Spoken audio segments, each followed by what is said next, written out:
Орлогоос илүү гарсан зарлыг өөр гэж нэрэлдэг шууд. Яагаад вэ гэхээр энийг хэдүүлээ төлж чадахгүй байж хэрэгэлсэн гэсэн утгатай. Төлбөрийн боломжгүй байхдаа аваад хэрэгэлсэн гэсэн. Тэгэл хасах зардал буюу одоо зээл байж болно, эсвэл хувь зээл юу ч хийж болно тийм. Мөнгөний нөгөөгөөрөө авцсан гэсэн. Окей. За тэгэхээр ийм амьдралын юм аяг өнөөдөр их байгаа юу? Маш их байгаа, маш их байгаа. За одоо бүгдээр харъя. Шаардлагатай үед заримдаа ийм зээл байж болдог. Гэхдээ энд нэг анхаарах хэрэгтэй. Энийний зөв буруу, давуу тал, сул талыг ухамсарлаагүйгээр энэ нөхцөл байдал дотор амьдарч байгаа нь хамгийн аюултай болохоос биш зээл авах нь буруу гэж би ерөөсөө хэлээгүй. Харин зээл аваад амьдрал ийм хүнд нөхцөлөдөлтэй байгааг ойлгоод энэ дотор байгаа эрсдэл юу вэ? Энэ дотор байгаа давуу тал гэдэг юу вэ гэдгийг ойлгоод зээл авсан болгоно буруу гэсэн ерөөсөө биш. Зарим хүний хувьд бол зээл ашигтай байдаг. Ашигтай байдаг. Хүүнээс болоод. Зээлийн хүү, хадгаламжийн хүү. Үүнээс болоод зарим хүний хувьд зээл нь ашигтай байдаг. Урт хугацааны бага үедээ зээл ашигтай байдаг. Зарим хүний хувьд зээл аюултай байдаг. Энэ нь санхүүгийн боловсролтой холбоотой. Зарцуулалтын боловсролтой холбоотой. За одоо бүгдээр харъя. За энэ загвар бол хамгийн муу загвар. Муу загвар. Яагаад хамгийн муу болж байгаа гэхээр энэ дотор байгаагаа ч ойлгодгүй, энэ дотор байгаа эрсдлийг ч ойлгодгүй, дээрээс нь хамгийн аймаар нь энэчнээс гарах ёстойгоо ч ойлгодгүй, гарах арга замаа ч мэдэхгүй байгаа нь хамгийн аюултай. Гэхдээ одоо бүгдээр харъя. Энэ дотор удах юм бол яагаад аюултай вэ гэхээр сэтгэл зүйн хувьд хамгийн том эрсдэл үүсдэг. Яагаад тэгэхээр хүн өөрөө энерги үүсгэгч хүчин зүйлүүдийн дотор хоёр төрлийн гормон байдаг. Нэг нь айц дарамтаас гардаг хүч гормоноос гадаа адреналин, дайн тулаан, өсгөлөн, тэмцэл тулааны үед хүнийг хүчрэгжүүлдэг хэдэн гормонууд байдаг. Энийн дотор хамгийн алдартай нь адреналин. Адреналинаас хэдүүлээ хүч үүсгээд энэ хүч өрийн дарамтаар хэдүүлээ ажиллаа бизнесээ хийгээ явах юм бол урд өмнө байгаагүй хүч хичээл зүтгэлийг та өөрөөсөө олж харах боловч хамгийн эрсдэлтэй нь та хайрлах, инэрх, уучлах, дүлгөөн байх гэдэг одоо үнцэнтэй сэтгэл зүйн онцлог чадваруудыг алдаж эхэлнэ. Жохоо ууртаа олж эхэлнэ. Жохоо ядарч эхэлнэ. Энэ ингээд утгаараа сэтгэл зүйн дарамт болж эхэлнэ. Хүчээр ажиллаад байх юм бол сүултээ сэтгэл зүйн үед эмгэг үүснэ. Энэ эмгэгээс болж хайртай хүмүүсээ муухай үгээр дээр давшилж эхэлнэ. Сүултээ энэ эмгэг нь стресс гэж буруу тодорхойлогдоод энэ стрессээс болж хэдүүлээ яадаг вэхээр арх ууж эхэлнэ. Стрессээс болоод хэдүүлээ хизээч хийж болохгүй гэж бодож ирсэн. Нөгөө зөв дүрмээр амьдарч байгаа дарамтанд оронгуудаа буруу зүйл рүү хуруу дөрөх үндсэн шалтгаан үүнээс болдог. Маш ухаалаг, маш сайхан залуучууд, бүсгүүчүүд, мундаг залуучууд яг энэ дарамтнаас болж гэр бүлээсээ салж байгаа. Би ийм хүнд байдалд орсон залуучуудыг муу хүн гэж ерөөсөө боддоггүй. Санаатаагаар хүн муу үйлдэл хийнэ гэж юм байдаггүй. Хүн дарамтанд орохороо өөрийнхөө үнэт зүйлүүдийг эвдэж эхэлдэг. Хүн дарамтанд орохороо мэдсээр байж энэ хүнд байдлаас гарахын тулд хийдэг. Хийж байгаа нь хэн нэг хохироод гэлт. Энэ л гэмт хэрэг. Ноцтой асуудал. Гэхдээ уул хүн нь муу хүн үгүй яг үүндээ муу биш. Ойлгохгүйгээр буруу зуршлаар амьдрах юм бол үр дүн таныг муу хүн болгож л харагдуулж байгаа. Үр дүн нь хэн нэгний эрх ашиг таалдахад хүргэж байгаа. Тийм учраас би танд хэлье. Өрийн дарамтны дотор удаан явж болохгүй шүү. Харин удаан зээлтэй байгаа хүмүүсийн цааныг нууц байдаг. Тэр нь энээс өндөр хүүтэй хадгаламжтай хүмүүс зарим зээл явах ашигтай байдаг. Яа тэгвэл банкнд төлж байгаа зээлээс нь өндөр хүүтэй орлого түн байгаа учраас тэр хүн бэлэн мөнгөө энэгээр төлөхийн оронд бэлэн мөнгөө хадгалаад хадгаламжийнхаа хүүгээр өндөр хүүгээр бага хүүтэй зээлээ явах. Урт хугацаанд дарах нь хоёр тал надад ашигтай байна. Тийм учраас зээлтэй болгоомжтой хайц гэж хэлж байгаа нь мэдлэг боловсролтой ч холбоотой. Санхүүгийн боловсролтой ч холбоотой. Окей. За тэгвэл энэс өөр хувилбар юу байж болох вэ?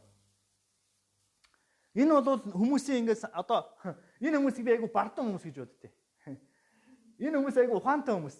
Тэгвэл нэг юм ойлгоогүй хүмүүс. Энэ хүмүүс санхүү хичээл суудгүй энэ заяа.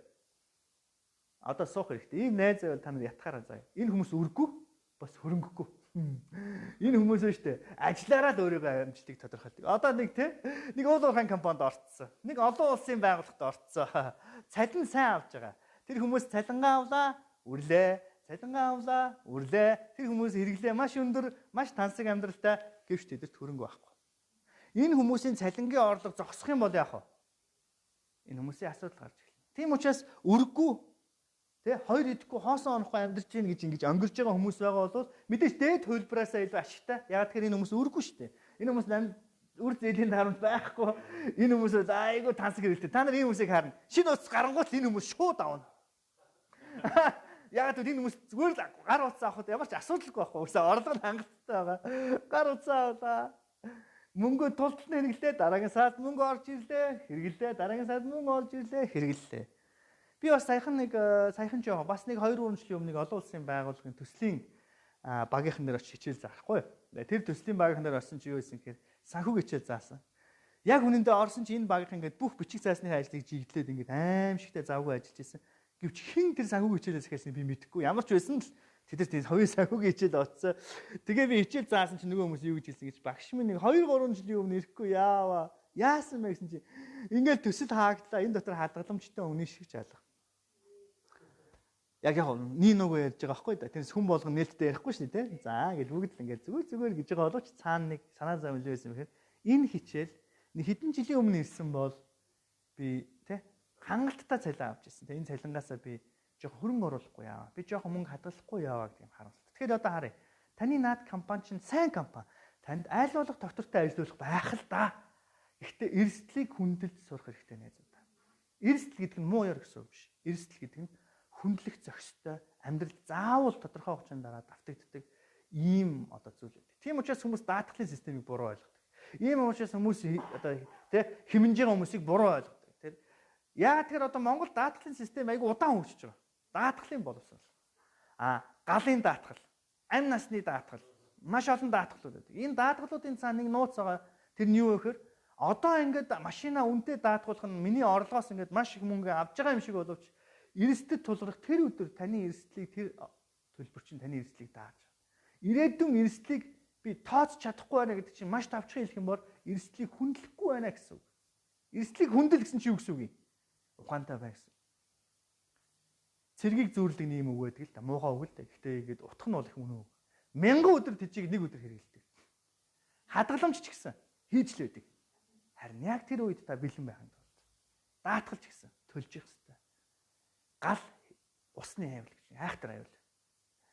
Бид нар бас Изабелийг Монголд нас орсон эмэгтэй. Тэр эмэгтэй ажиллаж исэн асамжийн газар галын хайвал гарсан. Энийг хинч тооцоолоо. Эрсдлийг хинч зөгнж чадахгүй. Гэхдээ ямар нэгэн байдлаар бидний амьдралд учирдаг нэг юм зүйл байдаг. Тэгэхээр энийг сайн тооцоогүй учраас бид нар бас алдчихсан. Түг яг үүнтэй адилхан гал, эрсдэл, эсвэл хадгаламж, эсвэл хөрөнгө оруулалт. Энэ бүх зүйл дээр хүн тогтмол энэ зүйлийг яах вэ? Эрсдлийг хүндлснээс болж хүн хадгалах шалтгаанаа олж авдаг гэсэн. Тийм учраас одоо бүгдээр харъя. Хоёрдугаар түвшний хүмүүс дээд хүмүүсээс арай дээр гэвч хангалтгүй гэдгийг өнөөдөр энэ хэлийг сонссон бол та маш сайн ойлгож авах хэрэгтэй. За тэгвэл яах ёстой вэ? Энэ хүмүүс ашиг гарахаар энэ ашгаар тансагладаг. Энэ хүмүүс ашгаараа тансагладаг. Нэг үгэл юм бол байрныхаа мөнгөний төлөөд үлдснээр нь тансагладаг гэсэн. Тэгвэл үлдснээ ингээд зардал болгоод тэнцвүүлчих юм бол энийг нөгөө одоо юу гэдэг хоёр идэхгүй хоосон онохгүй гэдэг амьдрал чи юу нэм амьдрал гэдэг. Тэгвэл харин өнөөдөр бүгдээр харъя. Энэ ашгийг идэхгүй байх нь мөнгө үрэх боловсрол юм шүү дээ. Энэ мөнгө орж байгаа бүх мөнгө биш. Энэ мөнгө аль хэдийн надад байсан мөнгийг би хувааж зарцуулж байгаа. Гэхдээ би аимсанд өгж гин үү? Будаа хашааг шиг би авч гин үү? Эсвэл би ирээдүйд үнцэнтэй зүйл би энэ зүйлийг тасалж авч үлдэж гин үү гэж. Тэгэхээр одоо харъя. Хүн орлого нэмэгдэхээр баян болдог биш. Хүн үлдээж сурснараа хүн мөнгөтэй болдог. Энэ бол үрэх боловсрол. Ийшээ үрж гин үү? Ийшээ үрж гин үү гэдгээс л энэ ухаалаг боловсролтой боловсролгүй гэдгийг харж байгаа. За одоо харъя. Би энэ үлдээсэн мөнгийг би байрныхаа мөнгийг төлөөд би энэ мөнгө зөлөөд одоо би үлдсэн мөнгийг идэхүү эсвэл ийш нь хийх үү? Ер нь бол манай миний багш буюу Аксел Фишер надад энэ хэлэхдээ аваас миний Монгол ментор миний жагаан ах надад хэлэхдээ би нэг зүйлийг эхлээд энэ асуудлыг шийдэх ёстой. Энийг яагаад шийдэх ёстой байсан гэхээр ганцхан өрөө дарах агуулга байгаагүй. Өрийг тавих шалтгаан юу байсан? Миний амьдралд санхүүгийн дарамтанд орсон нэг том вирус юу байсан гэж намайг үндэ хүнд байдлаас гарахын тулд байраа түрээслээд чи энэ байрныхаа орлогоор нэмэлт орлого бүтээгээд энэ орлогоороо өрөө төл гэсэн чинь намайг зовоож исэн нэг зүйл юу байсан гэж тэгээ би хаана амьдрах юм? Толгойтод. Яана. Толгойтод амьдрахаа чи өнгөө шүү. Хүн амт юу гэж бодох юм? Уучлаарай одоо толгойд амьдарч байгаа хүмүүс уурч үрж модгүй. Би таныг хэлээгүй шүү. Би өөрийнхөө хандлагыг хэлж байгаа. Толгойд амьдрах ямар ч асуудал байхгүй. Гэхдээ миний дотор ямар вирус гэж өр тавьсан нэг шалтгаан нь өөрөө баялаг бүтээх чадвар суралцаагүй ээжиж, өөрөө мөнгө олох чадвараа ойлгоогүй ээжиж, өөрөө зарцуулах талаар зарчмуудыг сураагүй байжиж тансаг амьдрах хүслээ дийлээгүй. Яг бодит амьдрал дээр би тэр софтверийг суулгаагүй байж суулгацсан хүн шиг баахан софтверийн рекламны цаас нааж амьдрах сонирхолтой. Нэг үгээр хэлэх юм бол мөнгө олдог хүн шиг аярлах дуртай. Мөнгө олдог хүн шиг машин унах дуртай. Мөнгө олдог хүн шиг хувцлах дуртай. Энэ дур хүслээ захирч чадаагүйгээсөө болоод зээл тавьж тэр зүйлийг авсан. Нэг үгээр хэлэх юм бол зөв зүйлийг буруу цагт буруу арга замаар авсан гэсэн. Би харъя. Угаасаа буруу зүйл гэж байдаггүй. Зөв зүйлийг буруу цагт хийхээр бас буруу болчдөг. Ойлгож байна уу? Зөв зүйлийг буруу цагт хийхээр буруу болчдөг. Зөв зүйлийг буруу арга замаар, буруу хандлагаар хийхээр бас буруу болчдөг. Жишээ нь би ээждээ мөнгө өгөх нь буруу биш. Эхнэрээсээ нууж өгөх нь яах вэ? Буруу. Би ядарсан найздаа 10,000 төгрөг өгөх нь буруу юу? Буруу биш. Гэхдээ би энийг эхнэрээсээ нууж өгч явал энэ буруу болчих. Харж байгаа сте. Тийм учраас одоо бүгдээрээ энэ өр тавихыг намайг энэ өрийг дар гэж миний зөвлөхүүд надад бүр ингээд шаардсан. Энэ шаардлага дотроос би ийм олон зүйлийг сурсан. Нэгдүгээр яагаад өрөнд орсон бэ гэдгийг олж мэдсэн. Нэгсэнд өөрийнхөө дотроос вирусыг олж мэдсэн. Яагаад би ууртай болсон бэ? Яагаад гэр бүлийн харилцаанд цав суусан бэ гэвэл энэ өрийн дарамтнаас болоод би энэ сэтгэл зүйн хямралаа биелж чадахгүй байгаасаа болоод би ихнээс уурлсан, би архиусан, буруу юмд хөрөнгө оруулсан. Тийм учраас би энийг дараад тэгээд яасан бэ гэсэн чинь зардлыг бууруулад. Одоо нэгсэндээ хамгийн төрүүлээд надад нөгөө орлого бүтээх хамгийн анхны хүмүүс нөгөө мөнгө хэмнэхийг нөгөө орлогын эсрэг тавиад байдаг байхгүй. Уучлаарай эн чинь нөгөө эсрэг утга ерөөсөө биш. Энэ дараа одоо бүгд харъя. Ийм байла зардлыг багасгалаа. Ийм байла энэ байдал руу шилжингүүт юу нэмэгдэж байна? Орлого шууд нэмэгдэж байгааг бид нар анзаардаггүй. Тийм учраас хамгийн хурдан орлого нэмэгдүүлэх арга бол зардлыг бууруулах байдаг. Эхлээд шүү дээ. Дараа нь хэдүүлээ орсыг нэмэгдүүлэх ёстой. За хэдүүлээ орлого харъя. За тэгвэл үлдсэн мөнгө яах вэ? Уул нь бол ашиг байдаг. Үлдсэн мөнгө ашиг байдаг. Энэ үлдээж чадхаас л өнөөдрийн хичээлийн гол агуулга. Үлдсэн зүйлийг л хэдүүлээ яах вэ? Хөрөнгө оруулах боломжтой болж шүү. Үлдсэн зүйлийг. Тэгэхээр үлдээнэ гэдэг чинь л мэдрэмжээ захиалж сурах. Үлдээнэ гэдэг чинь л үрэх боловсролын тухай. За үлдээс сурах хэрэгтэй үү? За таны орлого хэд ч байсан энэ хамгийн чухал биш. Харин хэдүүлээ яах хэрэгтэй. Үлдээс сурах хэрэгтэй. За энийг би яаж амьдрал дээр сурсан гэдгийг би зөндөө ярьж ирсэн. Гэхдээ би одоо таанд хэлье. Үлдээснээс л хүн яах вэ? Үлдээж өрөө дарах боломжтой болно. Үлдээж хөрөнгө оруулах боломжтой болно. Үлдсэн мөнгөөр яах вэ? Бид нар ногоогоо тарих буюу одоо мөнгийг өржүүлэх боломжтой болно. Тийм учраас энэ хөрөнгө оруулах тухай хэдүүлээ дараа нь тусдаа яа. Одоо бидний цаг ингээд дуусчаа. Тэгэхээр өнөөдрийн гол агуулга юу вэ? Мөнгө олох чадвараа хэдүүлээ эндээ тавьчих. Окей. Нэгдүгээр дугуй юу байсан бэлээ? Төлөвлөлт байсан. За одоо буцаад хэдүүлээ хичээлээд өгнө. Төлөвлөнө гэдэг чинь бид нар хоёр зүйлд анхаарал тавина гэсэн. Харамсалтай нь одоо бидний бүх фокус яг орлого олох тал дээр ингээд төвлөрсөн. Зөвлөлтөө. Энийг буруу гэж ерөөсөө хэлэв. Хангалтгүй. Нөгөө талдаа ингэж их хичээл зүтгэлтэй ажиж Уилл Смитийн нэг хэлсэн үг хэлээ. Баян хэрэгэлдэг бид нар. Хүмүүс зовж мөнгө олчоод ямар ч утгагүй юмд мөнгө зарцуулждаг. Одоо ингээл нэг сэтгэл хөдлөл дэлгүүр ороод юм авчаад гараа явж байхдаа өөрийгөө буруутгах гэсэн тийм мэдрэмжтэй та нарт тулж исэн ингээд би юу гэж тэгэл ерөөс яг тэр хоромхон зургийн сэтгэл хөдлөлийг ингээд дийлээгөө. Тэгэл ингээд гараа авч байхдаа би юу авчаа. Их ихтэй энэ мэдрэмжийг бас хүмүүсээ гэртээ ирчээд авдаг бахтай. Нөгөө гутлаа хараад, нөгөө зүнхээ хараад би юу авчаа. Цааш болохоо. Тэгээд энэ орлого зардлыг одоо хяналтандаа оруулах гэдэг чинь бидний номер 1 чухал зүйл тийм. Одоо хэдүүлээд дүгнэлтээ явъя. Тийм учраас энэ зүйлийг олж мэдхийн тулд хэдүүлээс хэмнэлтийн тохио буюу зардлыг бууруулах төвөнд орж байгаа юмсан. Энд дээр бас дахиад өргөжлүүлээд нэлээд нухацтай ярих хэрэгтэй. 3 дугаар бидний заавал ярих ёстой сэдв бол орлогыг нэмэгдүүлэх ёстой. Окей. За мэдээж дараа 7 хоногт хэдүүлээ санхүүгийн хичээл орохгүй. Гэхдээ хэдүүлээ санхүүгийн хичээлийг бүтэн болгоод дахиад онлайнаар аваад үзчих болно. Тийм учраас хэдүүлээ энэ санхүүгийн хичээлийг дараа нь бүгдээ тусдаа өөр линкээр бүтнээр нь бүгдээр авч үзье. За 4-р сэдв болвол за 1 2 3-ыг сурсан хүмүүс бол 4-ыг сурах хэрэгтэй. Гэхдээ би танарт бас нэг зүйл хэлье. Яг үнэндээ 1 2 3-ыг сураагүй гэж хөрөнгө оруулалтын салбарт алдсан явж байгаа олон залуучуудыг би мэднэ. За яг миний хайртай хүмүүс чинь дотор байгаа.